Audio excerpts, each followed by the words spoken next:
Butter পনির হবে, তার জন্য কাটাকাটি চলছে। কোথায় এসছি, কী করছি, সব কিছু তোমাদের সাথে শেয়ার করব। আগে এই দেখো পনির কাটছি আমি এখন।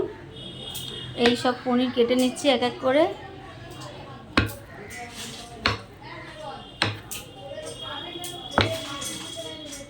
এই দেখো, এই যে সব কেটে রেখেছি, ঠিক আছে। এখন এই যে পনির কাটবো, এই যে আরও পনির রয়েছে, এগুলো এখন কাটবো। আমি এসছি হলো একটা অনুষ্ঠান বাড়িতে, ঠিক আছে।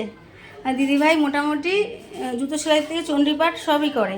আমার তো আয়া সেন্টার আছে, জানো, তোমাদের বলেছিলাম এর আগে। আমি আয়া সেন্টার তো আমার আছে, কিন্তু সাইডেও আমি একটুখানি এরকম রান্না ছোটোখাটো ঘরোয়া অনুষ্ঠানে আমি আমার এক দিদি আমরা দুজনে মিলে যাই, গিয়ে আমরা করি, ঠিক আছে। আমি মনে করি কোনো কাজই ছোট না, চুরি না করলেই হলো, আর খারাপ কাজ না করলেই হলো। খেটে খাবো, কোনো ক্ষতি নেই তাতে, ওটা আমার কাছে সম্মানের। যাই হোক, এটা আমি আগে করতাম না, ইদানিং চালু করেছি, বেশ কিছুদিন হলো। তা আয়া সেন্টার আমাকে তো যেতে হয় না, মেয়েরা কাজ করে। এবার শুধু প্রথম দিন 24 ঘন্টার মেয়েকে আমাকে ছাড়তে যেতে হয়, আর এক এক সময় ঠিকানাও দিয়ে দিই, পুরনো বাড়ি হলে ওরা চলে যায়। এবার যেহেতু বাড়িতে আমি থাকি, সময়টা সকালের দিকে আমি একটু ফ্রি থাকি, তাই এরকম একটা প্রস্তাব পেয়েছি। প্রস্তাব পেয়ে আমি রাজিও হয়ে গেছি। কোনো কাজই ছোট না আমার মনে হয় সেটা। যাই হোক, আজকে একটা এসছি, এখানে একটা বিয়ের পাকা কথা চলছে, তার জন্য আমরা এসছি অনুষ্ঠান বাড়িতে। সকালে মোটামুটি খাওয়া হয়ে গেছে, তাও দেখাচ্ছি কটা এখন আছে। এই যে সকালে লুচি করেছিলাম, লুচির সাথে হয়েছিল এই যে ছোলার ডাল। এই যে ছোলার ডাল হয়েছিল, এই ডালটা দিদি রান্না করেছে, ঠিক আছে। আর এখন হচ্ছে এই যে সব ভাত বসিয়েছি, ফ্রাইড রাইস হবে। বিনস এই যে গাজর ভেজে রাখা হয়েছে, আর এদিকে তোমার এই যে ক্যাপসিকাম কাটা রয়েছে।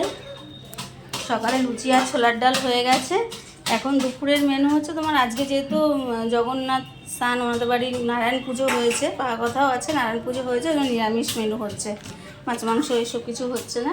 নিরামিষের উপরে আমরা ওই ফ্রাইড রাইসটা বানাবো, বেগুনি হবে, আর এই পনির হবে, চাটনি, আর এই পাঁপড় হবে। পাঁপড় ভাজা হয়ে গেছে, চাটনিও মোটামুটি হয়ে গেছে, হাফ হয়ে আছে। ফোড়নটা দেবো এবারে। এবার আমি এখন এই পনিরগুলো কাটছি, ওদিকে দিদি সব রেডি করছে।